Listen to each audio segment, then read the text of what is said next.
selepas 2010, dan terutamanya saya menyumbang perubahan pemikiran dalam masyarakat ni kepada pengenalan Akta Perkhidmatan Kewangan Islam 2013, IFSA 2013, yang menyentuh tentang hibah takaful, salah satu daripadanya jadual 10. Ya, jadi semenjak IFSA diperkenalkan, dan takaful ni biasanya memang orang muda lah yang ambil, dan diceritakan kepada orang muda, kita dapati bahawa demografik profil pelanggan kita yang membuat perancangan harta pun mulai berubah. Hari ini kita dapati bahawa 55% daripada pelanggan kita yang merancang harta adalah mereka yang berumur 55 tahun ke bawah. Dia dah shift, dia dah tukar. Kalau dulu orang berumur yang merancang harta, sekarang ni orang muda yang merancang harta. Kenapa orang muda merancang harta? Sebab kalau orang muda, orang yang berumur 55 tahun ke bawah ni, kebarangkalian besar bila berlaku kematian. Dengan situasi COVID hari ni, kita seram sejuk, kita melihat orang yang lagi muda daripada kita, umur 20-an, umur belasan tahun pun ada yang mati kerana COVID-19. Ya, lagi kan pula tua ni dah berumur tu yang tak berani keluar rumah tu, duduk je dalam rumah diam-diam kan,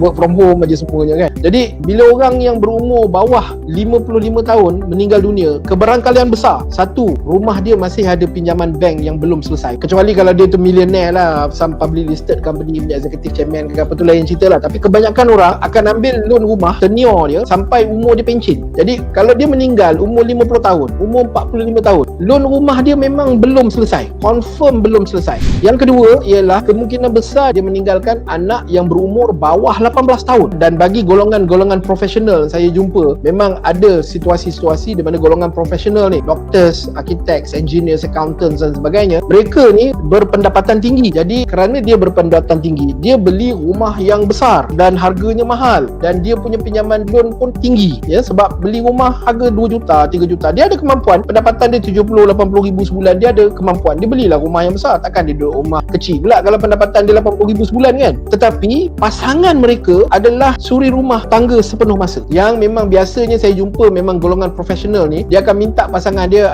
ayang duduk rumah je lah, uruskan anak-anak pergi sekolah, mengaji, tuition, apa benda semua, bagi fokus kepada pendidikan dan membesarkan anak-anak. Abang kerja sebab gaji abang pun dah banyak dah kan. Kebanyakannya gitu. Jadi orang-orang ini bila berlaku kematian kepada mereka, mereka akan terkesima. Kenapa dia terkesima? Sebab bila mati saja seseorang itu, maka harta itu menjadi milik waris-waris mengikut hukum faraid. Jadi dalam kes ini ya, sama ada yang membeli rumah secara bersama ke, joint loan ke, ataupun suami aja yang beli ya, bila berlaku kematian, rumah yang diduduki oleh balu dan juga anak-anaknya juga sebenarnya adalah milik waris-waris mengikut hukum faraid semua sekali. Dan waris-waris mengikut hukum faraid ni ada masanya ibu bapa memang termasuk lah, itu memang confirm lah waris mengikut hukum faraid, tapi ada masanya ada beradik pun terlibat, ada masanya datuk pun terlibat ya. Jadi dia sesuatu yang bukan milik mutlak kepada pasangan dan anak-anak. Dan bila rumah tu ada loan, 23 tahun saya buat kerja ni, beribu-ribu kes saya jumpa, saya tak pernah jumpa kes di mana bila berlaku kematian kepada seseorang itu, waris-waris faraid yang lain selain daripada anak dan isteri dia akan datang kata, tak apalah kakak, kita bayar baki tunggakan ni bersama-sama sebab kami pun ada hak ke atas rumah ni. Tak pernah jumpa. Kebiasaannya pasangan dan anak-anak itulah yang bertungkus lumus untuk menyelesaikan baki tunggakan pinjaman rumah tersebut. Tadi saya beritahu dalam kes yang saya sebut mula-mula tu, kes 2015, walaupun ada insurans, tetapi insurans itu tidak cover keseluruhan pinjaman. Selepas insurans tu dilangsaikan, dibayar, ada baki lagi 50 ribu. Jadi dalam banyak keadaan kita pun berjumpa dengan kes-kes begini. Walaupun ada MRTT, tapi MRTT itu tak cukup